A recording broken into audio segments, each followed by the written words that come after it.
Olá pessoal, na aula de hoje a gente vai estudar o cálculo relacional. O cálculo relacional ele é um dos alicerces do SQL, da linguagem de consulta SQL, que é a linguagem de consulta padrão dos SGBDs. Tá? O cálculo relacional ele tem uma base muito firme na lógica matemática e isso foi decisivo para a linguagem SQL ser amplamente aceita como uma linguagem de consulta à base de dados que implementam esse modelo relacional. Imaginem vocês, nos anos 70, querendo propor um novo modelo de armazenamento de dados, um modelo promissor que ia marcar uma era, um modelo relacional. Só que associado a esse modelo tem a linguagem de consulta, que promete recuperar os dados que estão armazenados em uma base que implementa esse modelo.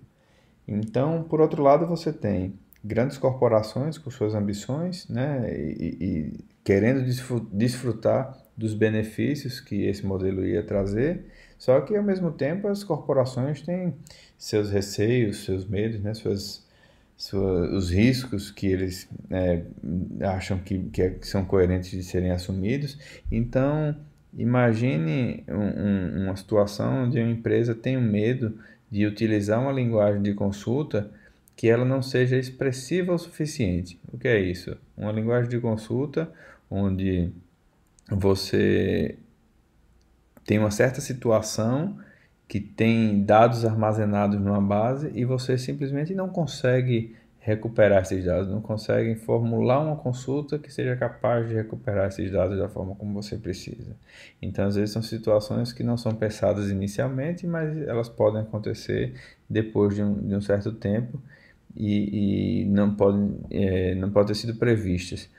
E, por outro lado, você pode ter situações ainda piores, né? Você pode ter situações onde você especifica uma consulta e o resultado não é logicamente coerente em relação àquilo que foi especificado.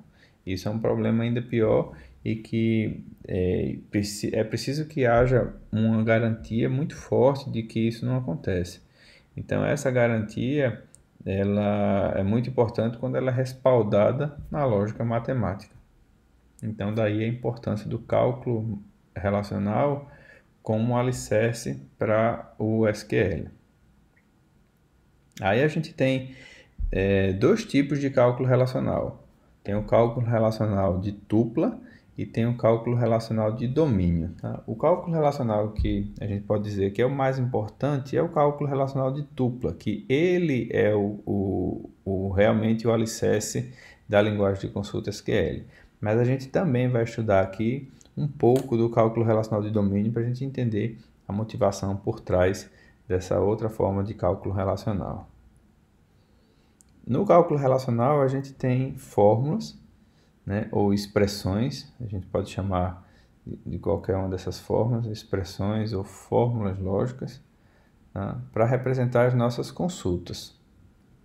Aqui tem um exemplo de uma consulta que seria localizar os nomes e sobrenomes de todos os funcionários cujo salário está acima de $50.000. Então, a gente tem a fórmula aqui. A gente não precisa entender detalhes dela, só para a gente ter uma noção. Só um primeiro exemplo, a gente vai estudar mais detalhes mais à frente. Mas aqui a gente já consegue ver os dois atributos que a gente tem interesse, que é o primeiro e último nome, qual é a relação de interesse, que é employee, a condição que foi imposta para recuperar esses dados aqui, que é o salário ser maior do que $50.000. Ok? Então, a gente diz que nas expressões do cálculo relacional, a gente tem variáveis. Então, nesse caso aqui, a gente tem uma variável t aqui. A gente tem constantes. Nesse caso, a gente tem essa constante aqui, por exemplo, 50.000. A gente vai ter constantes que vão ser atribuídas também a essa variável aqui, que é o salário, no caso. A gente tem operadores lógicos, que é essa conjunção aqui, AND. A gente tem operadores de comparação, no caso, aqui também tem, nesse exemplo, que é esse maior que. A gente tem quantificadores, os quantificadores que a gente tem nessa lógica, né, nesse cálculo, é o quantificador universal e o quantificador existencial, que eu acredito que seja de conhecimento da maioria, né, quando estudou lógica proposicional, lógica primeira ordem. Então, a gente pode dizer que uma tupla de resposta, tá? Ela é uma atribuição de constantes às variáveis que levam uma fórmula, né, a um estado verdadeiro. O que é exatamente isso? A gente tem diversas variáveis aqui e os valores que vão ser atribuídos vão ser valores que estão armazenados nas nossas relações. E aí, quando esses valores que vêm das nossas relações, né, vêm da base de dados e populam aqui essa fórmula, e essa fórmula da positiva, da verdadeira, significa que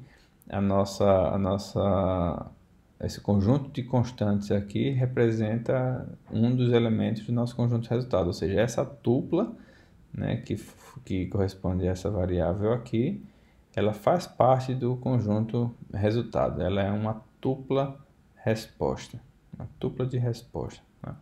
Em relação a esses quantificadores, mesmo quem não teve a oportunidade de estudar eles, a gente vai fazer um overview aqui, né? Vai ver de forma superficial, mas suficiente para vocês entenderem a essência, entenderem como aplica eles no cálculo relacional.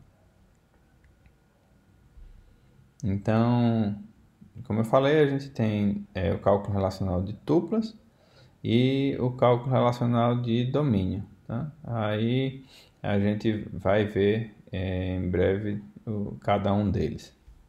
Então a gente pode dizer que uma expressão de cálculo relacional ela cria uma nova relação. Na verdade, aquela fórmula ela vai ser verdadeira para um conjunto de tuplas, e esse conjunto de tuplas a gente pode dizer que é uma relação resultante.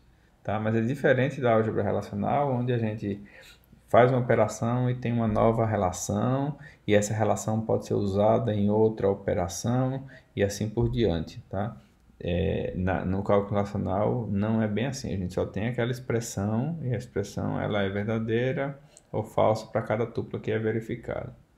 Tá? E as que é a fórmula da verdadeira, né? Se é avaliada como verdadeira, a gente inclui essa tupla no resultado. Então, a gente tem diferenças substanciais em relação à álgebra relacional, né? Quando a gente fala do cálculo relacional.